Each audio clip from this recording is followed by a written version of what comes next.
Hello and welcome to episode 3 of this New York Mets March to October. We are just about at the halfway mark of the season, and things are going just about as well as they could go. We have a 53-26 record, only 4 games up on the Braves who are hanging with us, but that puts us at having the best record in the entire MLB. We had a pretty significant episode last time out because we were able to get Justin Verlander back. We were able to get Francisco Alvarez called up. And right at the end of the episode, we got Edwin Diaz back up. Those were pretty much the 3 biggest names that we had stuck in the minors going into this season because of injuries, or I guess in the case of Alvarez, him just being in the minors. But not even at the halfway point, we got them all back, and our team is at full strength from here on out. We have so many of our guys having really good seasons. I mean, this is 6 players batting over 300, and then the next bunch below that aren't even that far below. The home run production is looking pretty good. A lot of guys contributing to these numbers. The pitching's been holding strong. The worst starter we have is David Peterson, but his ERA is still just below 5, so it's not even like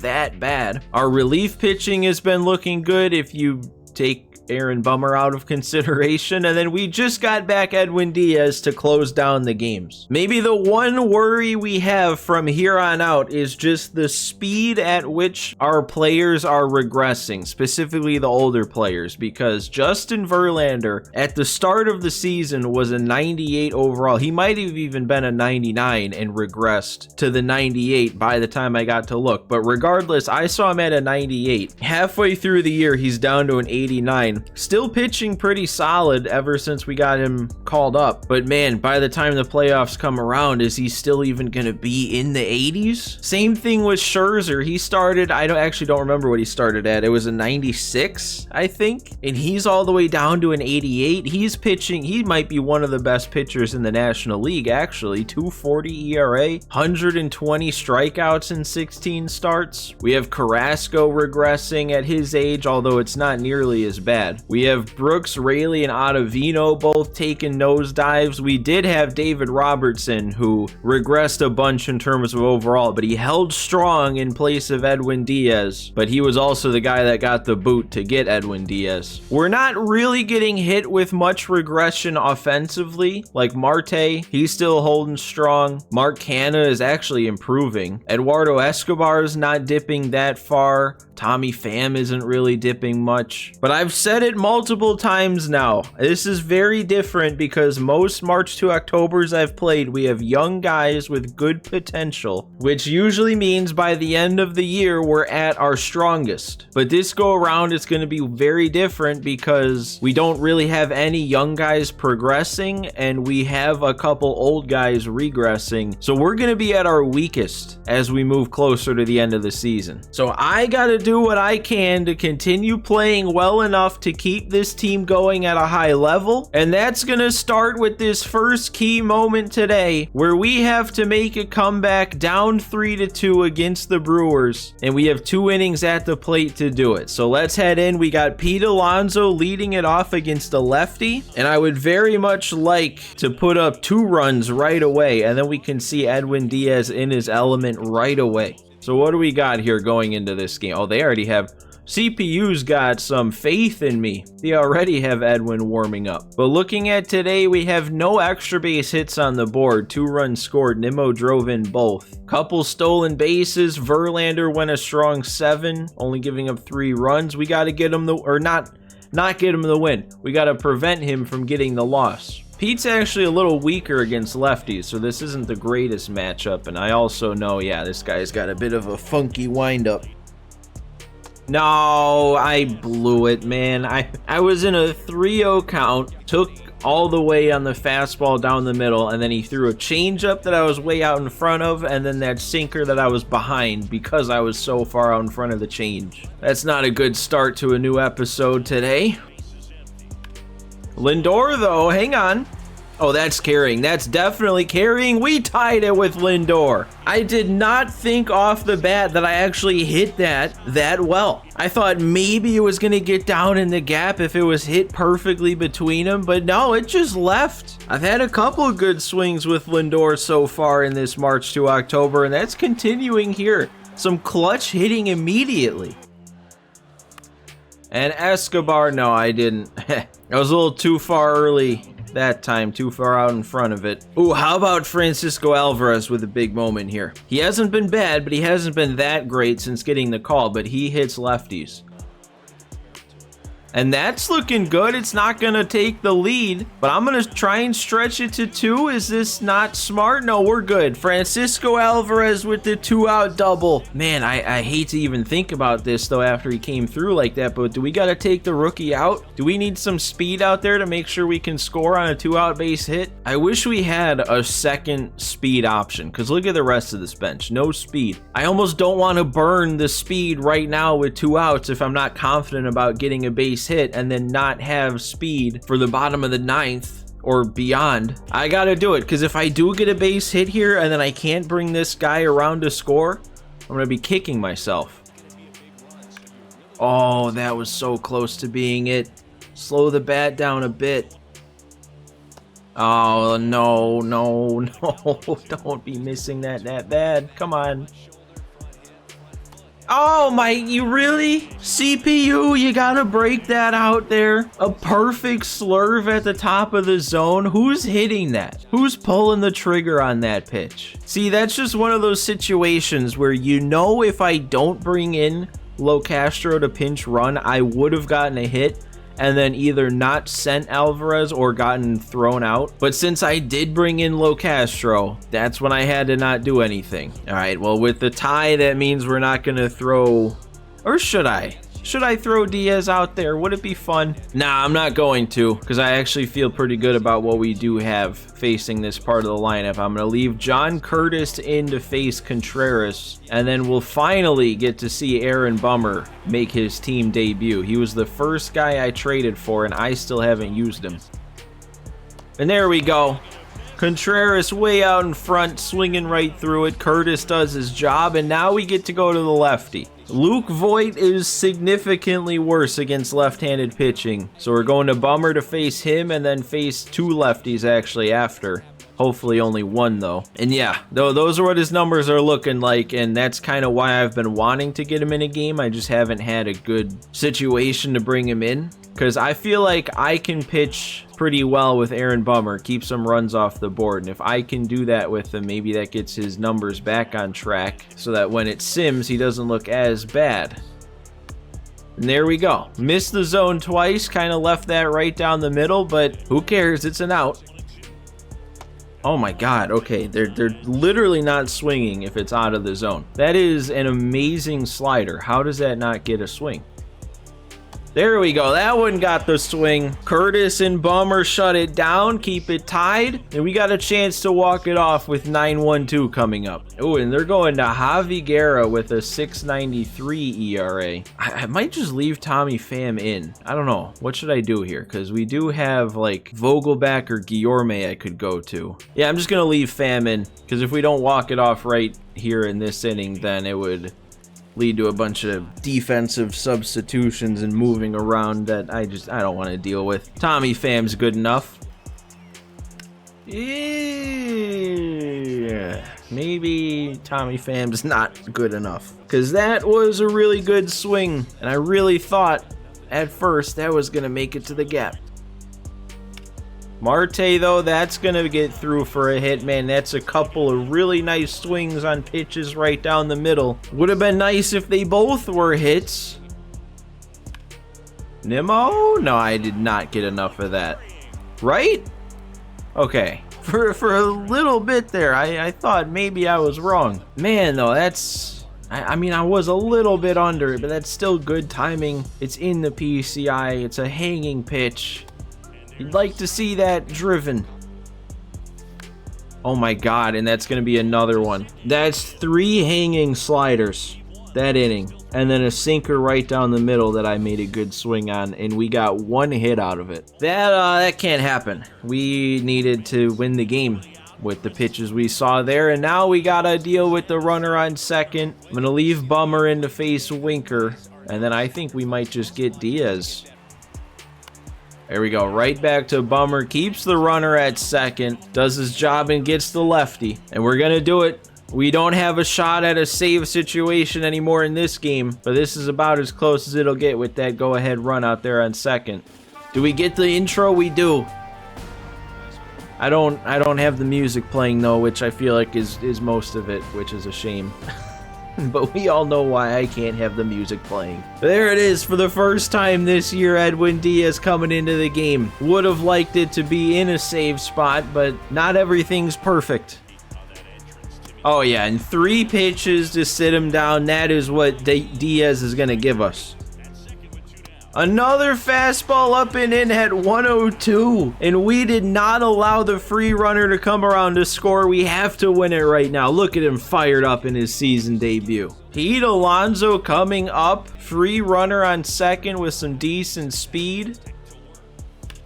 And he's going to cash in right away. First pitch of the inning. Pete Alonso hits it down the line and he calls game. In his first outing of the year, Edwin Diaz is getting a W. 2/3 of an inning pitch, 2 punch outs, and a win. Oh, look at that. Look at all that fire. I almost forgot we were coming into that game losing. So as long as it's not lying to me here, that's 5 fireballs just from the situation, but the fact that we walked it off in extras gave us an extra one there. So maybe 6. I don't quite remember where we left off last time, but we could have a massive fireball right now. So where are we at here? Where did we leave off? We had some, and that's bringing us pretty close to a maximum fireball of momentum. We should pick up some win. Okay, and then immediately we come out and lose the next game. And what? Okay, now we're picking up wins. Why were we not winning games more consistently there? With that much momentum, I don't want to see 2 games lost out of like, what, 5 simmed? But we have some more trade offers to go through here. We've already made a bunch of trades for that bullpen, and it looks like the Nationals are offering us another one. Carl Edwards Jr. We wouldn't be giving up anything, and I really did enjoy using Edwards in the first year of the Nationals, March to October. Thing is with him though, at a 71, he'd be lower rated than anybody else in this bullpen, so I don't even know what that would mean. Like, would we trade for him and he would just be in the minors? Or would it send somebody that's a higher rating down to the minors? I don't know. But one thing I did notice here looking at this screen is Tyler McGill's potential went up. He's been having a really good season, even though he was the one that we had the chance to throw a no-hitter with, right? And it didn't work out. So he didn't even get that massive performance boost, and he still has a 2.68 ERA. But then also in just that little bit more simming, Verlander and Scherzer both went down one more. But yeah, I'm thinking I'm probably not going to do this Edwards trade, even if it's the best one of the 3, just because I don't know how it's going to work out. Guardians, though, what do they have to offer? Enyel De Los Santos. Yeah, I mean, we're at the point now where I don't really want to do moves like this because we already have plenty of low to mid 70 overall arms in that pen. The only reason I'm still looking for relievers is I'd like one more lefty. And even though I have that set up, that I'm looking for specifically left-handed arms, game's still not giving me that option. I mean, this dude's having a pretty solid year. He's actually progressing decently for a C potential, but it's kind of the same thing. I mean, he's a couple overall points higher, so he is technically better than like Carrasco and Bummer, but I don't really want to get rid of either of them because Carrasco's long relief and Bummer's a lefty, and I'm worried that if I make this trade, the game's going to get rid of Bummer. They're going to find some way to do that. So what about San Francisco? Michael Conforto, the return. He's not off to a great start this year. He's kind of regressing. Those numbers don't look great. I'm not interested in that. We already have a plenty good enough lineup to face righties, and that'd be what he'd be brought in for. And we'd probably have to lose Locastro the second we bring in any other offensive player. So yeah, I think I'm gonna go ahead and pass on all these moves. None of them really make the most sense for what our team's looking like right now. So we'll go ahead and decline, and it looks like we're gonna get to play here. First game against the D-backs, and we have to avoid getting walked off. Extended our lead by, what, a half game against the Braves, up to 102 projected wins. All right, so let's go for it. Another late innings tight game, 0-0 actually, the tightest game. Scherzer gave us 8 scoreless, and Zach Gallen gave them 8 scoreless, but Scherzer had no walks either. We already have an out this inning. I didn't actually realize that. Sandlin looks like he got one out on one pitch. Got to use him for at least 2 more hitters. There we go. We got Gurriel down on a perfect slider. 1 to go to send it to extras. And another slider, another punch out. Sandlin does work. We're headed to extras. We got Pete out there on second, but I'm going to leave him there. We're going to do enough here that we don't need to worry about his speed.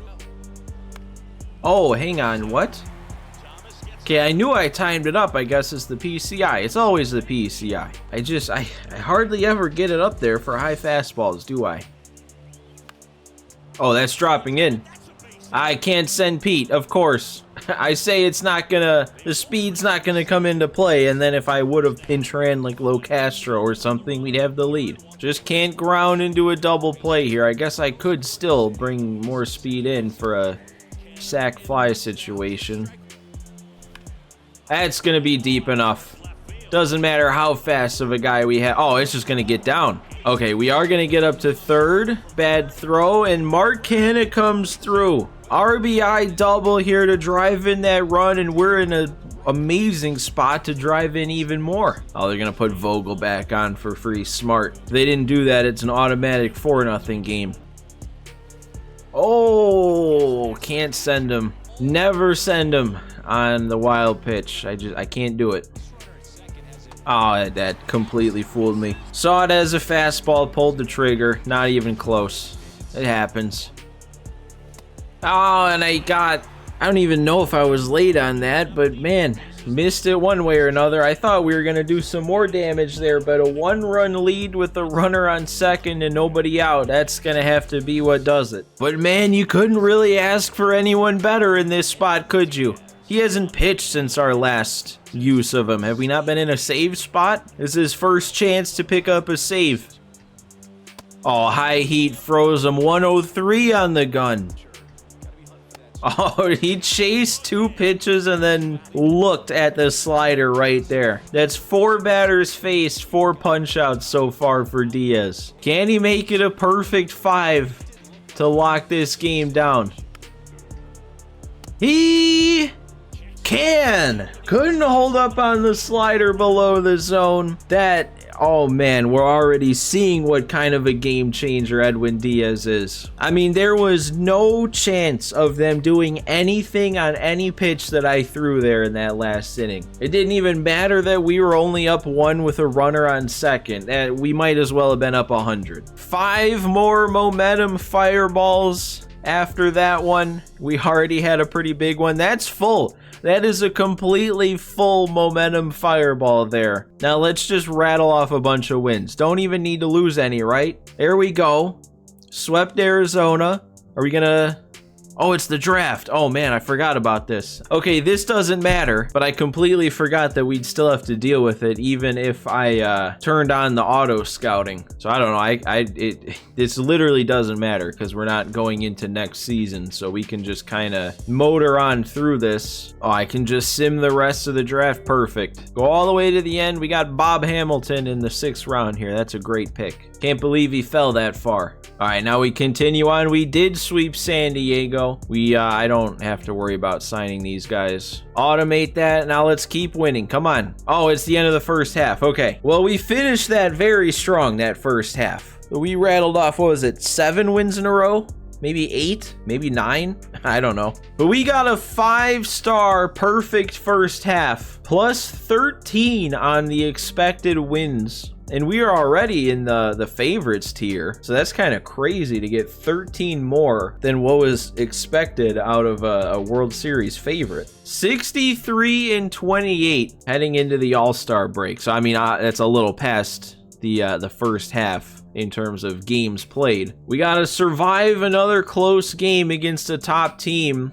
We're winning this time though, so this should be nice and easy to wrap up with who should be on the mound. We're 8.5 up now on the Braves. It's finally starting to widen. I mean, they're having a really good year too, man. 55-37. How much better is our record than anybody else's? It's okay. It's pretty much there's the Rays at 57 wins and then Angels at 55, which is the same as the Braves, but nobody is on our level right now. We've been doing a pretty good job of keeping track of stats, but let's just see where we're at the halfway point here. Pete Alonso has 100 runs batted in at the All-Star break. He's driven in 100. That's insane. He's got to be our best player right now. He's got our second best average. He has the most home runs by plenty. He's driving in all those runs, most hits. This is an insane year out of Pete Alonso. He is just operating on a completely different level right now. Look at our other 900 plus OPS guys. Tommy Pham with a 915, and then Lindor and Nimmo.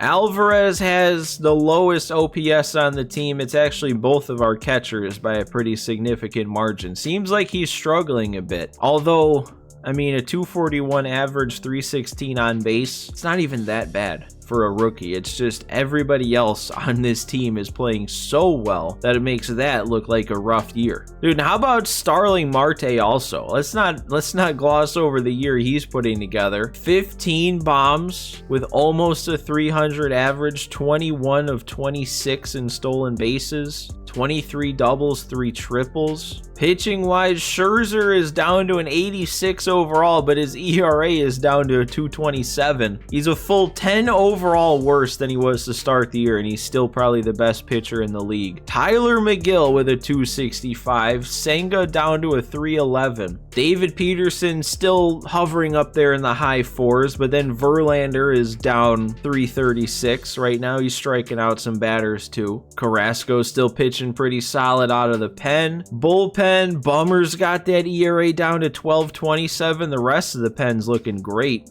with their ERA numbers. Actually, have we even used Stanek? Has Stanek even thrown an inning? Because I feel like I recognize these as being the exact same innings pitched and walk numbers as when we traded for him. I might have to force the hand of myself and get him into a game just so he can throw on a Mets jersey and throw a pitch. All right, let's get this going. This should be one of the easiest key moments of all time with Edwin. Okay, it's not Edwin Diaz. Can we bring in Edwin Diaz? It doesn't look like it because it's showing Brooks Raley's stats for the season instead of for the game. Lindor has 2 bombs in this game that didn't even show up on the stats we were just looking at. Are we getting an immediate rain delay? Well, what does this mean? If Brooks Raley didn't even throw a pitch, on one hand, we should be able to keep him in because he should be fine, but on the other hand, would he have to still throw to 3 batters, or is there kind of a rain delay rule where it's like you can skirt around the 3 batter minimum if there's a rain delay?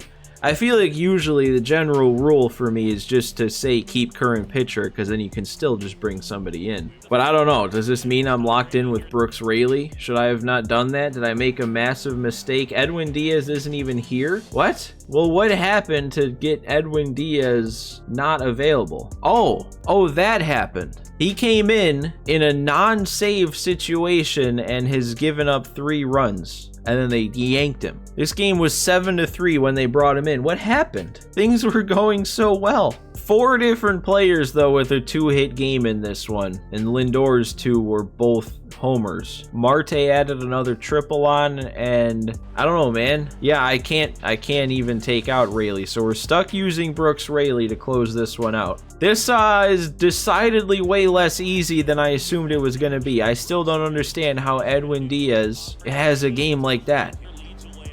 Oh, and now Raley doesn't want to find the zone. We have to get him out before Freddie and Mookie come up. No. Okay, actually, nope. Don't go home because I got a bad throw. Well, Darn. I still don't understand. Oh, wait. Nope, we can't get him. I still don't understand the option to warm up a different pitcher. Like, you'd think if we could have warmed up a different pitcher for the rain delay and then used him, you'd think that should mean I could just have brought in a new pitcher anyway right now. Because I think, oh, Freddie's really bunting. I think the issue with Rayleigh is he has no confidence. I think that's what the rain delay did for him. It doesn't have anything to do with the energy. It's the confidence. We're sitting Freddie down, though. Good. Because I didn't even register how important that runner staying at first was. Because the double play would have kept us from giving up that run on a grounder. But now they need a hit. The manager's saying I should intentionally walk Mookie. I'm guessing that's probably smart. It's Trace Thompson coming up next. He's much worse against the lefty. So yeah, I'm going to do it. We're walking Mookie. He's not going to be the one to beat me today. And then it's Trace Thompson. I don't know what his clutch rating is though. 70. Okay. That's higher than I would have wanted it to be. All right, let's go for it. Let's leave Rayleigh in. Finish this thing, man. Let's just get some weak contact or something. Okay, there we go. There's strike two. Ooh, okay, that... No, you have to swing at that. I can't, this can't end up out of the zone. I have to throw it pretty much right down the pipe, and it still almost snuck out of the zone. Oh my God, thank you, game, for the call. I could not imagine how angry I would have been if I pretty much put that pitch right down the middle, got a perfect release, and still walked in the tying run. All right, but we lock it up. Way more difficult than it needed to be. But we add to our winning streak, add on a little bit more momentum. And it's, I mean, it only is one, so we're not going to get a ton of momentum back. Still looking pretty good there, though. Can we pull off another sweep? We can. Winning streak is still going strong here, and we have another trade chance. Wow. 2 from the Cubs and 1 from LA. Or, I don't know. It still kind of feels weird to call the Angels LA. But Drew Smiley, if he was a relief pitcher, this would be good. But he's not, so it might not be. What about their other offer? Their other offer is Ian Happ. Oh my God, hang on. What? Wait a second. All right, well, wait. Before we think about this too much, let's go see what the Angels are offering. Jared Walsh, that's a big lefty bat, but Happ would make more sense. Do I do this? It doesn't matter who we're giving up. It's 2 minor leaguers. Ian Happ. Once again, it's going to be a similar move to what I've done in the Nationals March to October, but Ian Happ, I signed him after year 1 in the Nats March to October, and he's been one of the best players on the team. His progression is looking almost insane to start this year. He can play anywhere. He's batting over 300, hitting for some power. We know he's got the plate discipline. He's not really showing it as much as I would have thought. That's actually only a 76. I thought his plate discipline was higher. I don't know why I said he's not really showing it. I mean, he's still getting walked plenty. That on base is looking good. It's just a matter of, do we need to do this? Do we have a spot for him? What's Guillorme doing right now? He's dipped a bit, still having a good season. The slugging for him is non-existent though, but he is getting on base a lot. He actually doesn't have a great fielding percentage for one of his pluses being having a good arm or a good glove. But that would definitely be a thing we could do, is have Happ play third. It would probably be Locastro by default that would get sent down when we're making this trade. And that hurts because he's still batting over 300. Like, he has not dropped off from that weirdly good start he started with. But yeah, the more I sit here and look at it, there is really no reason to me to not do this trade. I don't think our team needs it. Like, if I didn't do it, I think we'd still be fine. But it also just makes us that much better. And again, it doesn't matter who we're giving up. I know Kevin Pareda is a pretty solid catching prospect, but we have no use for him. Danny Mendick, we have no use for him either, especially with getting Ian Happ. So yeah, I was not expecting this, but here he is, and he's coming to New York. Welcome to the Mets, Ian Happ. So we should get a chance to player lock with him immediately against the White Sox. So that should mean no matter what, we've got a pretty good matchup to hit against. And man, look at this. We're up to 11.5 games in front of the Braves. We're on a 12-game winning streak, and we just added Ian Happ. Who did get the boot, though? It was LoCastro. We saw it coming. Where does the game have Happ playing? They have him playing left, and they moved Canna just to the bench. Probably not what I'm gonna do. We're gonna actually, I might just move Happ up to batting second also. All right, well, I think we got the lineup all squared away and worked out. It's actually kind of fun to have to think about it because I haven't really had to do much thinking with how good this team's been playing. All right, so let's hop into this Ian Happ player lock. First game with the Mets, we get a chance to get him a performance boost. We're facing Kopech, so just don't swing the bat and we'll be fine. All right, here we go. First AB with the lead. Batting 7, though, in this makeup of the order. So we might be gypped in AB. Oh no, oh, I thought I did something huge there, but I pulled off on it a bit. Oh, I got really excited internally for the shortest amount of time. All right, at bat number 2, it's still Kopech out there, and we're already in the 5th, man. We're only gonna get 3 at bats. There we go. There's the walk from Kopech. All right, here we go for, well, at bat number 2, plate appearance 3, still Kopech, still only 1 run, but now we've given up the lead. Oh my God, I can't. I've swung at 2 strikes he's thrown, and both of them have been fastballs right down the middle. Oh my God, okay, I'm crumbling. I'm falling apart. And I missed that too? Yeah, that one's on me. What is it about player locks, man? I've played enough of this episode so far to actually have been hitting well, and then I hop into a player lock and I can't hit. And now on the defensive side of things, we see that we give up the lead again. Oh, we have another AB here though. Bottom 9 with Diekman on the mound. And I got another gift, and I missed it again. Hanging slider, and I mash it right into the ground. And the game's over. We got the win, so the winning streak continues, but that was a terrible showing. I feel so bad. I could have gone pretty easily, too, with the pitches I saw. I should have gone 3 for 3 with probably 3 extra base hits. I don't know, man. I mean, Happ's gonna be good anyway. We shouldn't need a performance boost for him to play well, but it would have been nice to get. We do add back a little bit more momentum. We add on to the winning streak. I think that's 13 now. I don't know, though. We don't have a ton of momentum left to survive another long sim, so we either gotta get lucky or get a very quick turnaround to pick up, okay, or we'll just lose to the White Sox.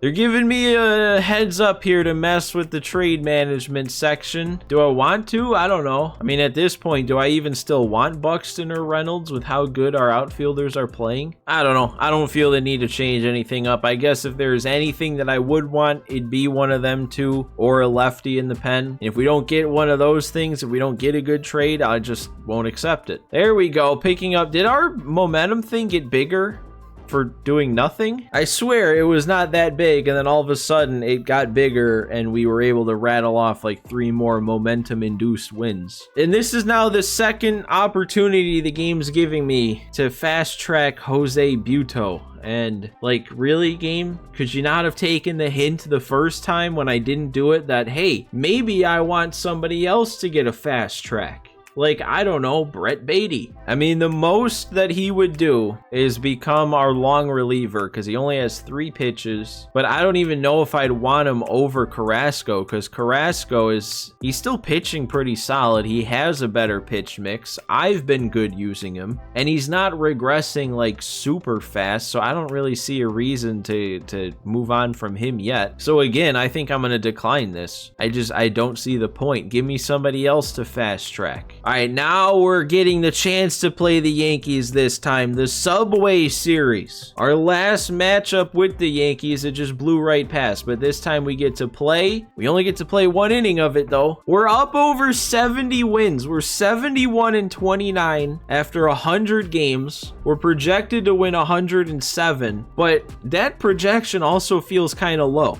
Because that's what, only 36 more wins in 62 more games? So that 107 projection is us only going, well, no, I guess it'd be 10 wins above 500. So that is, okay, that is kind of projecting us to already be good, but obviously we're playing better than that anyway. All right, but let's keep it rolling here. We got to make a comeback. We got to score right away, actually. Down 1 in the top of the 9th. Facing their closer, Clay Holmes, who looks like he's having a good year by those numbers. Wow, all 4 of our runs came from 1 inning, but we also have 13 hits on the board. So we must have a lot of opportunities that did not get cashed in. We got the top of our order to lead it off. So I guess you couldn't really ask for anything much better. Yeah, look at that. We got Canna with 3 hits, Lindor with 3, Pete and McNeil both with 2. Wow, and all 3 Mark Canna hits are doubles. How do we only have 4 runs on the board? In what situation do we ever need to pinch hit Luis Guillorme for Vogelback?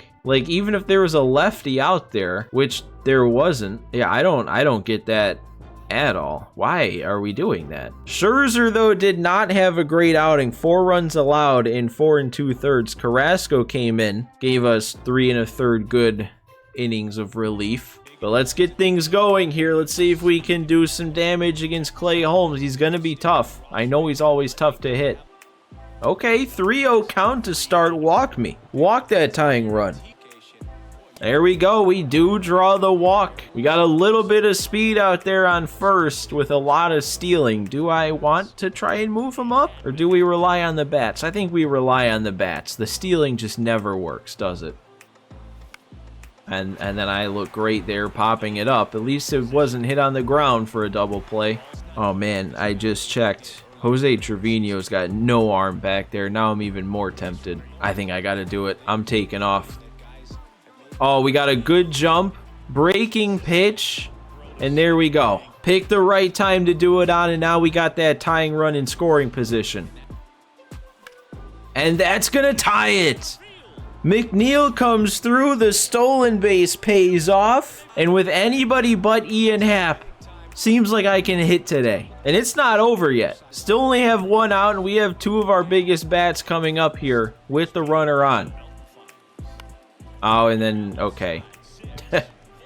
Timed it up right to short, not a great swing. At least we did what we needed to do to keep the game going, though, but man. All right, well, we're relying on our 12.27 ERA lefty, Aaron Bummer. He's even gotten some save chances. Why? He's having the weirdest year. I don't get it. Okay, we'll take the weak contact. There's 1. More weak contact. Tough meter there for Happ. Jeez.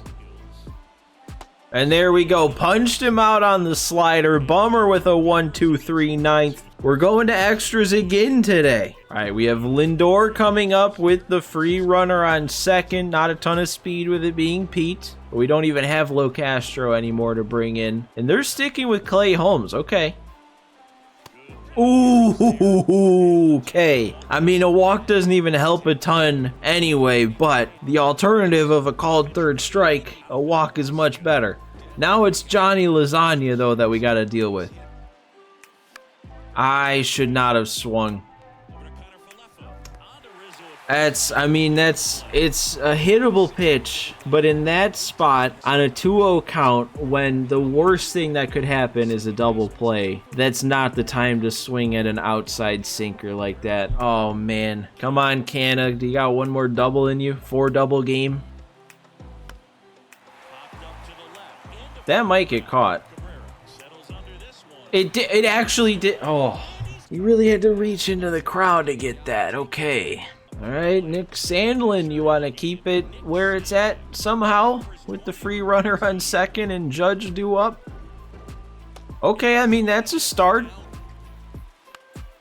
Grounder to Pete, moves the runner up, but they're still going to need a hit here to bring him home with 2 outs. But it is Aaron Judge. Only an 1125 OPS on the season with 32 bombs. Ooh, that's a good pitch. One more. Come on, get him swinging. We got him swinging on the slider. Amazing inning from Nick Sandlin there, keeping us alive. But see, now this is where the random Guillorme pinch hit comes back to hurt, because I don't want him hitting here. He's got a terrible clutch rating, but man, really nobody else we have has much of a better one. Our best clutch rating on the bench right now is Tomas Nido. I don't know, I'll just go Escobar, I guess. We'll get Eduardo Escobar in. It's gonna move him up and get through. Okay, no need to send him with it being right there past the infield like that, but we have the runner moved up to third with nobody out. Oh, let me hold up. Thanks, game. Yeah, no, I didn't go. Not at all. Okay, getting bailed out in multiple ways here. Come on, Alvarez, you gotta come through after that. And then I just missed the fastball right down the middle. Okay. I guess the scales are balanced. Oh my god, where am I throwing that PCI? That's terrible. Man, I almost want to take advantage of the 3-0 count and try and like squeeze bunt him home or something. Or we'll just take the easy 4-pitch walk. That works too. Good thing I didn't try a squeeze. Bases loaded for Ian Happ. Please do something. That's not the kind of something, Hap. Oh my god. Multiple base runners these first 2 extra innings, and then it just gets killed with hitting into a double play. And then also Ian Happ going 0 for 6, and the fact that I still can't do anything with him since trading for him. What's going on? Why is this going so bad? Can you give me another great inning, Sandlin? Because that's like our only hope. Okay, we can't throw a strike to Stanton now, even though all 3 have been strikes. Yep. I took it, dude. That, didn't want that. Bunt? It's actually gonna work. Well, we gotta put Rizzo on for free then, because we need a double play in order. I don't know, who's that bring up? Oswaldo Cabrera? Is he fast? Not really. I don't know what would be better for a double play. I guess we'll just leave Sandlin in and try and pound sinkers. Oh, we got him to punch out. Huge slider there. Grounder to Lindor. And it looks like we got out of it. They can't capitalize either. We both had bases loaded with 1 out in the 11th inning, and we're playing a 12th. All right, we finally don't have a hard sinker to deal with. They got Ron Marinaccio out there. And what did McNeil just do? Nothing. Except move up the runner. Oh, Pete Alonso! He's not missing that one. Circle change hung, and we finally have a lead. 2 more runs driven in for him on the season. That was his 29th bomb. That should finally be what we need, because we have Edwin Diaz. Oh, and then I'm punching out, man. It's the fastballs right down the middle right now that are getting me. Or I guess slightly low and away. My left thumb can't figure out where it's going. And then I went first pitch swinging with Nimmo, so no more added on after the bomb. But a 2-run lead with Edwin Diaz coming in. You'd hope it's as good as over. We have 9-1-2 to face, so that means if we don't give up any hits, we can avoid facing Judge with him being the tying run. Or I guess if we allowed somebody to get on base, he'd be the winning run. Okay, nice play. I was worried that was going to be our hit right away. Nope. No. Game, you have to be kidding me right now. And a perfect throw potentially would have gotten him. We really just gave up a run and ensured Aaron Judge coming up to the plate on an Isaiah Kiner-Falefa 60-mile-per-hour off the bat blooper on a very late swing. I can't, come on. Double play here. Universe, no, you don't want to correct yourself. We do have to face Judge now. I don't know. What do we do for Judge? How do we attack this? Start with his slider. He could have swung. Okay, nice dot on the heater. Let's try and go higher now. Paint it up and in. Getting yellow releases, but they're strikes. He was ready for that though. He was out in front. Go back to the slider then. Oh, he waited back long enough. He took another slider. No. Okay, let's go two-seam. Get it in on the hands. And we got him popping up. Okay. Not the punch out, but just as good, and we lock up the win. We're going to be adding on here. I think it was 5, unless it lied. Yeah, it's 5 more momentum fireballs. Immediately get that all the way back up. I don't know, man. We might be too good heading into the final stretch here. Of course, we had to lose that second game to the Yankees. Oh, and what do we have here? Big trade? I'm not going to do this first one, but if these are the kind of players that are being offered, this could get interesting. I don't know. Who do the Rangers and Cubs have that they'd be willing to give up? Especially if we already got Hap. But yeah, no reason to do this one. Probably the last thing we need right now is a first baseman with how good Pete Alonso's playing. So the Rangers, Andrew Heaney, don't need him. The Cubs, Trey Mancini, don't need him. I mean, I have relief pitching and outfield being what we're seeking when it comes to trades. So sure enough, they offer me 2 first basemen and a starting pitcher. That makes sense. Although, before I go ahead and decline this, if I do this and we all of a sudden have 2 vacancies or a vacancy pitching, I guess it depends on if they send down a position player or if we just have an extra position player. But regardless, we'd be losing 2 pitchers to get 1 player back. We'd have to at least bring up 1 pitcher. And that pitcher could be a 78 overall Quintana. I don't know what Crone would even do for us. I mean, he can play first and he can play the corner outfield, and he's having a year. His slugging percentage was the exact same as Pete.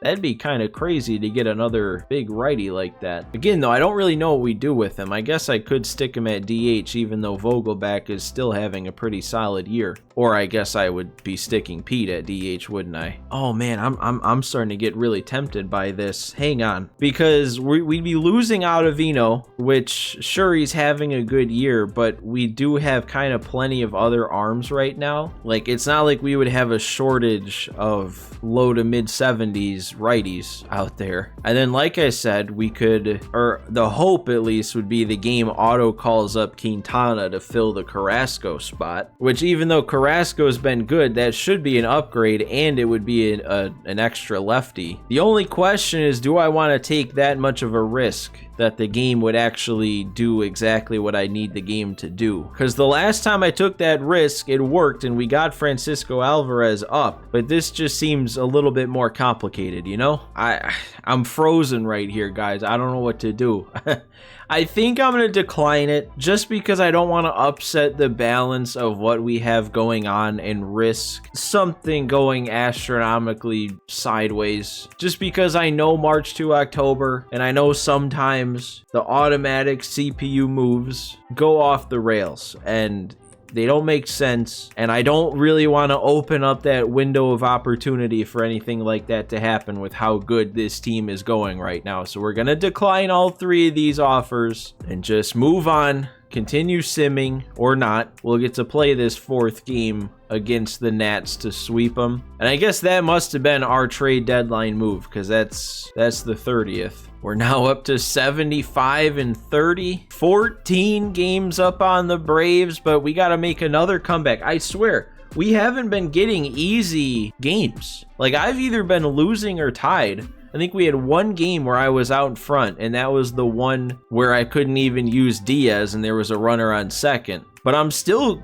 have I even lost? Like, I don't know if I've lost a key moment today. I don't know if I've lost a game. The only thing I did bad in was the Ian Happ player lock. But let's go. Let's get into it. This is actually going to be the toughest one yet because we're down 2 this time. Guillorme's up with Josiah Gray on the mound. He's gone 7, a pretty good 7. It's another Scherzer game. We always seem to land on the Scherzer starts to come into these games. And I don't know, man, is the regression finally starting to hit? Because I feel like gotta remember last game, he didn't have a good line. Now this game, he gave up 4 in 6, which isn't terrible, but it's not great. And 2 Tommy Pham errors? What are we doing out there? And how do you make 2 errors in the outfield and neither of them result in an unearned run? I guess he's got 2 hits and a run to make up for it. We only have 4 hits on the board total with 2 walks. Guillorme's on for McNeil today playing second, and that's why he's up now, and I'm going to leave him in because we don't have a runner in scoring position, so it's his pretty good contact rating. And I popped it up. That's the other thing, is I keep winning these games, but I feel like I'm also not making as good of swings as I could be on pretty hittable pitches. Like that one, timed it up. It was plenty in the zone. All I did was just miss a little bit on the PCI. Okay, there we go, Pete. Would have been awesome if he got under that and, you know, did his thing and tied the game. But that's the tying run now on first with Lindor up. Ooh, they're going to the pen though. Who are we gonna have to face? It's Edwards, Carl Edwards Jr. 6.75 ERA is who they're going to. Lindor up. See what he's got. Oh no, there's another one that I'm just missing. It should move the runner up to third to guarantee at least one comes across on a hit. But man, I see the fastball. I'm able to turn on it. I just don't move the PCI up drastically. And I'm already anchoring up high. How do I still fail to get the PCI up high enough? And then I miss something like that. Should I even anchor high if it puts me in jeopardy of this level pitch and then I still can't hit the high stuff? Pham, nope. Another good swing. Doesn't get through. Okay, we're gonna have to do it all in one inning then. All right, we're gonna bring Ryan Stanek in. Looks like he finally got some usage after we traded for him, but this is still my first time using him. Just gotta try and keep him from walking anybody. That's the biggest thing with him, and that works for me, a one-pitch ground out. Oh, and he couldn't hold up on the slider. That must have been a nasty pitch. Another weak grounder. Great inning from Stanek. Kept it where it's at. Now it's all on the bats. The bottom of the order bats. 7, 8, 9 is going to have to get us this win. Or at least they're going to have to be what gets things started. It's Kyle Finnegan that we have to face. Hard two-seam. And then he hangs a slider. I'm looking two-seam up and in to try and take that away. And the first thing he does is tunnel a slider. You're not going to get away with that twice. Please land. It is going to land. And we're going to lead things off with a double from Canna. Okay, good start. Vogelback has a good matchup. He could just tie it up right away. Get it done yourself, man. No, that's right there, and I'm late on it. That I know from using him that this Kyle Finnegan two-seam is actually kind of crazy. I feel like not many times you got to deal with a two-seamer that fast. No! How, man? How do I miss an easy pitch like that? How do I get so many easy pitches like that? This is legend difficulty, and they're just laying it in the zone, and I'm blowing it. And I rolled over, and he is going to make the play over there at third. We finally can't get the clutch hit to even bring a run around to score, and we're dropping a game to the Nationals. It's only one snowflake for not making a comeback when I was already down 2. That took it down a lot, though, man. For one, this is going to be the most time we've spent neutral in a while. This is something else that doesn't matter. Doesn't look like our auto draft had a very great draft, though. All right, we're still winning games. We got more momentum there somehow to beat KC, and here we go. All right, this is the last one of the better players we had to call up. Still not probably on the same tier as, you know, Verlander, Diaz, Alvarez to get called up, but it's good that we're getting this chance, and I'm gonna do it. It's just a matter of who I want to send down to make it happen. Carrasco is now down to a 71. Hasn't made another outing since that outing in that one Scherzer game, and he's still looking good, but we have a chance to, you know, have a major improvement in terms of overall over him. It looks like David Peterson's starting to figure out, because I was going to say I could even move Peterson to the bullpen and have Quintana start if Peterson was still struggling, but it looks like he's turning it around. Could get rid of Ottavino, who's actually probably regressing faster, but he's still kind of a good arm. Is he? I don't know. He's only pitched 15 1/3, but it's been a good 15 1/3. Yeah, I think I'll just get rid of Carrasco. Hopefully we actually get a attribute increase this time. Well, actually, let me go back here. Make sure it says it. Look at the top there. Perform well to earn an attribute increase. I had somebody in the comments, I think it was just last episodes, trying to gaslight me. No, I'm joking. But somebody was saying they didn't think that you get attribute boosts for call-ups and it was only player locks, but I know that I've gotten attribute increase for call-ups before, and it even says it. So if it doesn't give it to me this time, then the game's lying to me in yet another way. But yeah, we're gonna get rid of Carrasco. We're gonna send him down. Another one that kind of hurts, like it hurt to send down David Robertson, because Carrasco's done a pretty good job, you know, being an older guy, regressing, was decent when he was still starting, held it over for once Verlander was able to get here, and then he's been pretty good out of the pen too, but we're just getting a better option now. So we're gonna go ahead, proceed with the move, and we got Jose Quintana up in the bigs now. We're gonna get a chance to use him against Baltimore